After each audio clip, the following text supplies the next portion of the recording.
अस्सलाम वालेकुम, मेरा नाम है जहांसेब हाशमी और ये है Honda Civic x Oryol 2017 model. ये होंडा सिविक की 10th जनरेशन है जो कि वर्ल्ड वाइड 2015-16 में लॉन्च की गई थी और ये गाड़ी पाकिस्तान में भी तब से आ रही है। लेकिन इनिशियली इस गाड़ी के 3 मेन वेरिएंट्स लॉन्च किए गए थे, स्टैंडर्ड, ओरियल और फिर आरएस वाली कार 2017 में डिसकंटिन्यू कर दी गई थी कुछ इश्यूज़ की वजह से, और वो गाड़ी फिर 2019 में दोबारा से कंटिन्यू कर ली गई। वो गाड़ी कंपैरेटिवली से बहुत ज़्यादा तेज़ है, लेकिन फिलहाल लेट्स डिस्कस दिस कार। इस गाड़ी को पाकिस्तान में सिविक यूजी भी कहते हैं क्योंकि ये गाड़ी टॉप ऑफ लाइन होती है और उसके अलावा लुक्स के लिहाज से ये गाड़ी बहुत ज़्यादा एग्रेसिव है। इस स्पेसिफिक कार की वर्ल्ड वाइड भी और पाकिस्तान में भी काफ़ी ह्यूज फैन बेस है और ये गाड़ी फेसलिफ्ट हुई भी है। 2019 में इस गाड़ी का फेसलिफ्ट आया था। ये स्पेसिफिक कार क्योंकि 17 है तो ये प्री फेसलिफ्ट कार थी जिसमें इस गाड़ी की हेडलाइट हैलोजन में आती हैं। इसके अलावा अगर बात की जाए स्पेसिफिक कार की तो इसकी डिमांड 57 लाख रुपीज़ है और ये गाड़ी साइकिल मोटरस्पोर्ट के पास अवेलेबल है। अगर आपने इस गाड़ी के बारे में कोई इन्फॉर्मेशन लेनी है तो आप इस नंबर पर कॉल कर सकते हैं या फिर आप साइकिल मोटरस्पोर्ट को विजिट कर सकते हैं जो कि रावलपिंडी में DH2 के गेट 1 के ऑपोजिट लोकेटेड है। साइकिल मोटर्स की टोटल 2 ब्रांचेस हैं, एक DH2 के गेट 1 के ऑपोजिट लोकेटेड है और फिर एक मरी रोड पर लोकेटेड है। और इसके अलावा यहाँ पे सिर्फ गाड़ियों की बाइंग एंड सेलिंग ही नहीं बल्कि गाड़ियों में काम भी किए जाते हैं जैसे कि tints, wrap, ceramic coating, PPF, graphene coating और इसके अलावा यहाँ पे गाड़ियाँ फेसलिफ्ट भी की जाती हैं और यहाँ पे पेंट बूथ भी अवेलेबल है जहाँ पे बेस्ट क्वालिटी का पेंट किया जाता है। सो गाड़ियों के किसी भी तरह के काम के लिए cycle motorsports is the place. Overall it's a great car and today I am going to review it. Let's start with the exterior of this car. Looks के लिहाज से होंडा सिविक एक्स कंपैरेटिवली ग्रैंडी से बहुत ज़्यादा aggressive थी जब ये गाड़ी 2016 में लॉन्च की गई। इसको एक बार फेसलिफ्ट भी किया गया है जिसमें इस गाड़ी की हेडलाइट्स को और एग्रेसिव कर दिया गया और अब ये LED में आ गई हैं। लेकिन ये स्पेसिफिक कार की जो प्री फेसलिफ्ट वर्जन थी तो इसकी हेडलाइट अपनी जो थी वो हैलोजन में आती थी। बाकी यहाँ पे कट लाइन्स वगैरह काफ़ी स्ट्रॉन्ग दी गई हैं, इसमें कट्स एंड कर्व्स काफ़ी शार्प हैं और इसके अलावा ये गाड़ी क्योंकि ओरियल है तो इसमें ग्रिल क्रोम में आती है। जो इसमें RS टर्बो वेरिएंट आता है उसकी ग्रिल ग्लॉस ब्लैक में आती थी और उस पर एक RS का बैच भी आता है। बाकी अगर बात की जाए फीचर्स की तो सिविक एक्स फीचर अच्छे ऑफर करती है इस तरह से कि इसके फ्रंट कैमरा भी आता है और इसके अलावा इस स्पेसिफिक कार में तो फॉग लैंप हैलोजन में है लेकिन फेसलिफ्ट के बाद इसके फॉग लैंप को भी LED में कर दिया गया था। बाकी वाइपर वगैरह इस गाड़ी में थोड़े से हिडन आते हैं, बोनेट के नीचे हैं और इसके अलावा यहाँ पे कुछ खास है नहीं। इसके बाद अगर बात की जाए इस गाड़ी की साइड प्रोफाइल की तो लुक्स के लिहाज से ये गाड़ी बहुत ज़्यादा एग्रेसिव है। यहाँ पे कट लाइन्स काफ़ी शार्प दी गई हैं और इसके अलावा इस गाड़ी के साइड मिरर जो हैं इनमें डिडक्टेबल वाला फीचर भी आता है, यानी कि आपको इसको गाड़ी के अंदर से ही फोल्ड और अनफोल्ड भी कर सकते हैं लेकिन इनमें ऑटो वाला फीचर नहीं आता। ऑटो वाला फीचर सिविक एक्स में 2019 के बाद से आना शुरू हुआ था। फिर इसके अलावा यहाँ पे कट लाइन्स वगैरह काफ़ी शार्प दी गई हैं, क्रोम यहाँ पे ऊपर दिया गया है लेकिन इसके डोर हैंडल्स जो हैं ये बॉडी कलर में हैं। सिविक का जो टर्बो वर्जन था उसमें ये वाले क्रोम हैंडल्स क्रोम में आते थे। इसके अलावा इस गाड़ी में लॉक अनलॉक भी आता है, ड्राइवर और पैसेंजर दोनों की साइड पे आप इस गाड़ी को यहीं से लॉक अनलॉक भी कर सकते हैं। और इसके अलावा ये इसके नए वाले रिम्स हैं, स्पेसिफिक शेप में रिम्स थोड़े डिफरेंट आते थे। ये रिम 2019 के बाद आना शुरू हुए थे।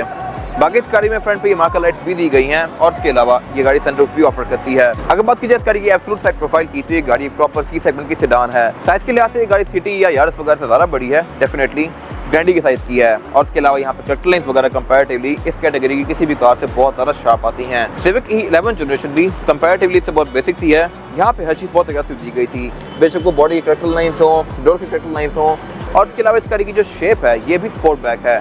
इसके अलावा इस गाड़ी की जो विंडोज़ हैं ये साइज के लिहाज से थोड़ी सी छोटी हैं। अगर बात की जाए इस गाड़ी की रेयर फेंडर की तो इसके कट लाइन्स बैक पे टेल लाइट के अंदर से कंटिन्यू करती हैं और इसके अलावा इसके बैक पे शॉपर एंटीना आता है, क्वार्टर ग्लास आता है और ये गाड़ी स्पोर्ट बैक है इस तरह से कि इसकी जो छत है ये स्लोपिंग शेप में है और ये ट्रंक के अंदर तक कंटिन्यू करती है। मोस्टली सेडान कार्स की शेप थोड़ी डिफरेंट होती है, ट्रंक बॉडी से सेपरेट होती है लेकिन इसके पिलर्स बिल्कुल टेल लाइट तक जाते हैं और ऑडी की लाइन में इस तरह की एक A5 आती है वो भी स्पोर्ट बैक शेप में होती है। और अगर बात की जाए इस गाड़ी की रेयर लुक की तो ये भी अच्छा है। ये गाड़ी क्योंकि प्री फेसलिफ्ट वर्जन है तो इसके बम्पर्स के अंदर क्रोम नहीं आता, फेसलिफ्ट में यहाँ पे क्रोम भी काफ़ी सारा आ गया था। इसके अलावा इस गाड़ी की टेल लाइट जो है ये C शेप में है, इसके अंदर LED बार्स कंटिन्यू करते हैं लेकिन इसका इंडिकेटर और रिवर्स हैलोजन में है। बाकी इसकी बैक पे जो कट लाइन्स हैं अगेन ये बहुत ज़्यादा स्ट्रॉन्ग हैं। ट्रंक को लॉक करने के लिए की फॉब पे बटन दिया गया है और उसके अलावा इसको यहाँ से भी अनलॉक कर सकते हैं। और ये इस गाड़ी की ट्रंक कैपेसिटी जो कि अच्छी खासी स्पेशियस है, यहाँ पर आप 4 से 5 लोगों का सामान काफ़ी आसानी से रख सकते हैं। और उसके अलावा इस नीचे देखिए लिफ्ट को उठाकर आप इस गाड़ी का स्पेयर टायर और टूल किट भी एक्सेस कर सकते हैं। स्पेयर टायर भी इस गाड़ी में फुल साइज़ का आता है लेकिन सिविक एक्स के अंदर या किसी भी सिविक के अंदर रेयर बेंचेस फोल्डेबल नहीं आते हैं। इसके जो इंटरनेशनल वर्जन होते हैं उनमें रेयर बेंचेस स्प्लिट के साथ आते हैं, इनसाइड में भी आते हैं। और मैंने इससे पहले एक सिविक का रिव्यू किया हुआ है जिसके बेंचेस भी फोल्डेबल थे, वो थी लोकल ही लेकिन इसमें सीट्स इनसाइड की लगाई हुई थी तो उसके रेयर बेंचेस स्प्लिट के साथ थे। इसमें ये फिक्स ही हैं, अगर फोटो तो मेरे ख्याल से अच्छी बात थी।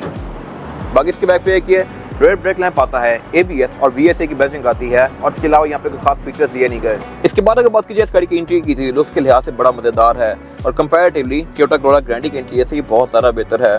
इससे कुछ टाइम पहले पाकिस्तान में ग्रैंडे भी लॉन्च हुई थी, लेकिन उसका इंटीरियर बहुत बेसिक सा था। इसमें कटर लाइन्स पूरी ही गाड़ी की तरह बहुत स्ट्रॉन्ग दी गई हैं और यहाँ फीचर्स भी ग्रैंडी से बहुत बेहतर आते थे। वो क्या है मैं आगे कवर करूंगा। फिलहाल अगर बात कीजिए इस गाड़ी के स्टीयरिंग व्हील की, तो स्टीयरिंग व्हील इस गाड़ी का 3 स्पोक आता है। लेफ्ट साइड पर डिफरेंट कंट्रोल्स दिए गए हैं। लेफ्ट पर जो कंट्रोल्स हैं ये मल्टीमीडिया सिस्टम के हैं। राइट पर जो कंट्रोल्स हैं ये इसके क्रूज के हैं। क्रूज पाकिस्तान में सिर्फ एडाप्टिव ऑफर नहीं करती, इसके जो इंटरनेशनल वर्जन आते हैं उनमें रडार भी आता है, तो उनमें क्रूज एडाप्टिव आता है। और इसके साइड पे जो ये ब्लैंक 2 स्विचेस दिए हुए हैं इंटरनेशनल वर्जन के अंदर इनमें फीचर्स आते हैं। पाकिस्तान में आपकी चीज़ नहीं मिल रही। और इसके अलावा ये स्टीयरिंग व्हील है टेलीस्कोपिक, यानी कि आप इसको आगे पीछे भी कर सकते हैं और ऊपर नीचे भी कर सकते हैं लाइक दिस। फिर इसके अलावा ये गाड़ी टोटल 2 एयरबैग्स ऑफर करती है, एक स्टीयरिंग व्हील के अंदर माउंटेड है और एक डैशबोर्ड के अंदर। इसके हेडलाइट्स के अंदर कोई ऑटोमेटिक वाला फीचर नहीं आता। इसमें फॉग लैंप का जो कि स्टैंडर्ड आते हैं, तो यहाँ पे फॉग लैंप का कंट्रोल भी दिया गया है। और इसके अलावा वाइपर्स गाड़ी में बेसिक से हैं। इसके बाद अगर बात की जाए इस गाड़ी के मीटर की, तो मीटर के लिहाज से भी ये गाड़ी बहुत ज़्यादा बेहतर है एज कम्पेयर टू ग्रैंडे। ये मीटर डिजिटल आता है और इसमें जो आरपीएम है वो एनालॉग दिया गया है, जबकि इस गाड़ी में सेंटर में क्लस्टर दिया गया है और इसकी स्पीड आपको डिजिटल फॉर्मेट में शो होगी इन किलोमीटर पर आवर। ऐसा स्पीडोमीटर रिबॉन से आना शुरू हुआ था।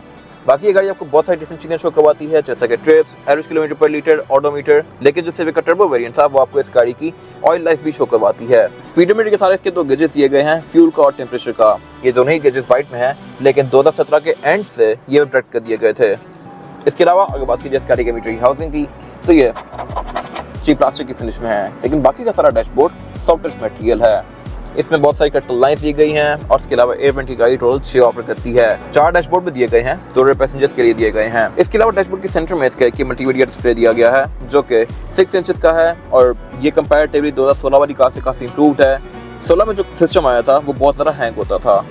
बाकी अगर बात की जाए फीचर्स की, तो इसमें ऑक्स, यूएसबी, ब्लूटूथ, FM ये चारों चीज़ें आती हैं। CD भी डलती है, लेकिन इसमें कोई एंड्रॉइड वाला सीन नहीं है, इसमें कोई मैप्स वगैरह नहीं आते खास। और इसके अलावा इसमें नेविगेशन भी आता है। कैमरा से गाड़ी टोटल 3 ऑफर करती है, एक फ्रंट पे, एक बैक पे और एक सेंटर में। इसके अलावा अगर बात की जाए इसके क्लाइमेट कंट्रोल की, तो क्लाइमेट कंट्रोल इस गाड़ी का सिंगल जोन ही है, लेकिन ये ऑटोमेटिक है। यहाँ पे ये नीचे डिस्प्ले दिया गया है इसका, और उसके अलावा उससे नीचे फिर एक ड्रॉ दी गई है जहाँ पर आप अपना फोन वगैरह रख के चार्ज कर सकते हैं। इसके बैक पे एरिया ओपन है, जिससे आप चार्जर की पिन्स को नीचे निकाल के 12 वोल्ट के पावर आउटलेट में लगा सकते हैं। फिर उससे पीछे इसका गेयर सिलेक्टर दिया गया है। इसमें जो गेयर सिलेक्शन है वो है PRND, स्पोर्ट्स और लोड।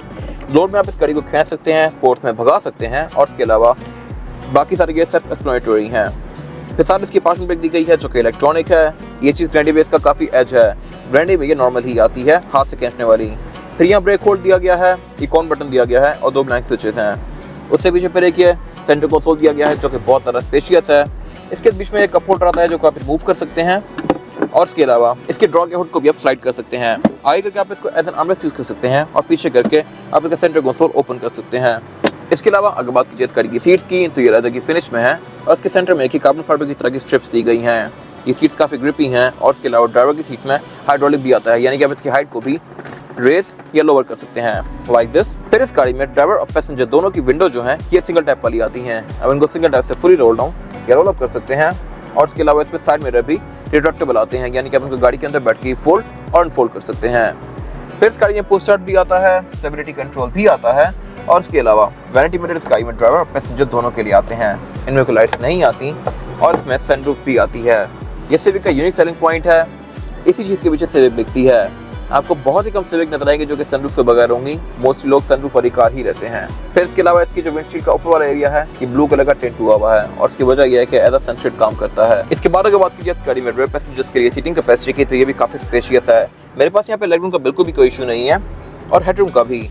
लेकिन इस गाड़ी में बैक पे सेंटर में एक ही काफ़ी बड़ा हम्प किया गया है। बैक पे यहाँ पे 2 लोग आसानी से बैठ सकते हैं। 3rd पर्सन आना चाहे तो आ जाएगा, लेकिन बहुत ज़्यादा कंफर्टेबल नहीं होगा क्योंकि इसके पास फ्लोर बेड का इशू होगा। फिर इसके अलावा इसकी जो रूफ है इसमें सेंटर वाला एरिया थोड़ा सा नीचे है, बैक पे आके ऊपर हो जाती है, और सेंटर वाला एरिया नीचे होने की वजह यह है कि इस गाड़ी की जो सन रूफ है ये छत के अंदर ही फोल्ड होती है, तो उसके लिए यहाँ पे जगह रखी गई है। जो सिंपल कार होती है स्टैंडर्ड वेरिएंट, उसमें ये वाला एरिया ऊपर ही आता है, ऐसे नीचे नहीं होता। फिर इसके अलावा कैबिनेट्स में यहाँ बैक पे भी दी गई हैं, ओरियल में, स्टैंडर्ड में यहाँ पे नहीं आती। और बाकी बैक पे फिर ये कि सेंटर कंसोल भी दिया गया है, जिसको निकाल के आप इसमें से 2 कप होल्डर एक्सेस कर सकते हैं और इसको एज एन आर्मरेस्ट भी यूज़ कर सकते हैं। और उसके अलावा इस गाड़ी में बैक पे एयर वेंट्स भी आते हैं। एयर वेंट इस गाड़ी का ग्रैंडी के ऊपर एक अपग्रेड है, लेकिन ग्रैंडी बैक पे चार्जिंग आउटलेट्स आते हैं जो कि इस कार में नहीं दिए गए। और इसके अलावा फिर इसमें सेंटर में जो हम्प है ये भी ग्रैंडी में नहीं आता। तो कुछ चीज़ें इस गाड़ी की अच्छी हैं, कुछ चीज़ें ग्रैंडी की अच्छी हैं। प्लस ग्रैंडी में रेयर सीट्स भी 60/40 के स्प्लिट के साथ आती हैं, आप उनको भी फोल्ड कर सकते हैं। बाकी बैक पे इस गाड़ी में सीट बेल्ट जो है ये ब्लैक कलर की दी गई हैं, 3 हेडरेस्ट आते हैं और इसके अलावा यहाँ पे कुछ खास है नहीं। इसके बाद अगर बात कीजिए इस गाड़ी के इंजन की, तो इंजन सिविक एक्स में R18 आता है। ये इंजन होंडा सिविक रिबॉन से आना शुरू हुआ था, फिर रिबर्ट में भी आया और सिविक एक्स में भी आया। सिविक एक्स में इसके साथ ट्रांसमिशन CVT कर दी गई थी, जिससे इस गाड़ी की परफॉर्मेंस और एवरेज थोड़ी बेहतर हो गई थी, लेकिन कंपैरेटिवली ये गाड़ी रिबॉन से थोड़ी सी स्लगिश है और उसकी वजह यह है कि बॉडी साइज गाड़ी का रिबॉन से बड़ा है और उसके अलावा CVT ट्रांसमिशन थोड़ा सा फ्यूल इकोनॉमी को बेहतर बनाती है और उस वजह से इसकी परफॉर्मेंस थोड़ी सी कम हो जाती है। भागने में रिबॉन इससे बाहर है, लेकिन फ्यूल एफिशिएंसी के लिहाज से ये उससे बहुत बेहतर है। इसके अलावा अगर बात की जाए इंजन की, तो इस गाड़ी में 18 सीसी और 15 सीसी टर्बो 2 इंजन ऑफर हुए थे। अब खैर सिविक 11 जनरेशन में सिर्फ 1.5 टर्बो इंजन ही आता है, ये 18 सीसी का आखिरी इंजन था। और उसके अलावा इस गाड़ी में फिर ABS, traction control, vehicle stability assist, इस तरह की सारी चीज़ें आती हैं। और उसके अलावा ये गाड़ी आपको एवरेज तकरीबन 12-13 की आराम से दे सकती है। अगर आप इसको लाइट फुट पर चलाएं तो ये गाड़ी आपको 14-15 की एवरेज भी दे सकती है। प्लस लॉन्ग पे ये गाड़ी आपको आराम से 120 की स्पीड पे तकरीबन 15 तक की एवरेज दे सकती है, डिपेंडिंग अपॉन ड्राइविंग पैटर्न। बाकी इस गाड़ी के बोर्ड के अंदर इंस्टॉलेशन भी आती है। इसके अलावा यहाँ पे कुछ खास है नहीं। इसके बाद अगर बात कीजिए इस गाड़ी के टायर साइज की, तो टायर साइज जो है स्पेसिफिक कार में ये है 215, 7 और 16। इसमें जर्मन टायर भी इसी साइज का आता है, लेकिन वो BG लक्सो प्लस होता है। लक्सो प्लस बेसिकली एक जनरल की सब्सिडरी है और वो कोई इतना अच्छा टायर नहीं है। आई हाईली रिकमेंड कि आप कार लेके वो टायर चेंज करवा लें, उससे इस गाड़ी की राइड बहुत बेहतर हो जाएगी टायर चेंज करवाने से। स्पेसिफिक कार में चेंज हुआ है और रिम इस गाड़ी में भी चेंज हुए हुए हैं और इसमें रिम भी चेंज हुए हुए हैं। ये फेसलिफ्ट वाले रिम हैं, प्री फेसलिफ्ट कार में रिम थोड़े डिफरेंट आते थे। बाकी इस गाड़ी में ऑल व्हील डिस्क ब्रेक दी गई है, इसमें ABS भी आती है, VSA भी आता है, व्हीकल स्टेबिलिटी असिस्ट, जो कि ग्रैंडी में इस टाइम पे नहीं आता था, बाद में जाके दे दिया गया। मेरे ख्याल से ये गाड़ी हर लिहाज से नंबर ले जाती है एज कम्पेयर टू ग्रैंडे। ये था आज का रिव्यू। अगर आपको रिव्यू पसंद आया तो इस रिव्यू को लाइक कीजिए, मेरे चैनल को सब्सक्राइब कीजिए और अगर आपके पास गाड़ी से रिलेटेड कोई भी राय है तो उसको कमेंट सेक्शन में शेयर जरूर कीजिएगा, ताकि वो लोग जो ये गाड़ी लेने वाले हैं वो आपकी राय से फ़ायदा उठा सकें। अपना ख्याल रखिएगा। Thank you.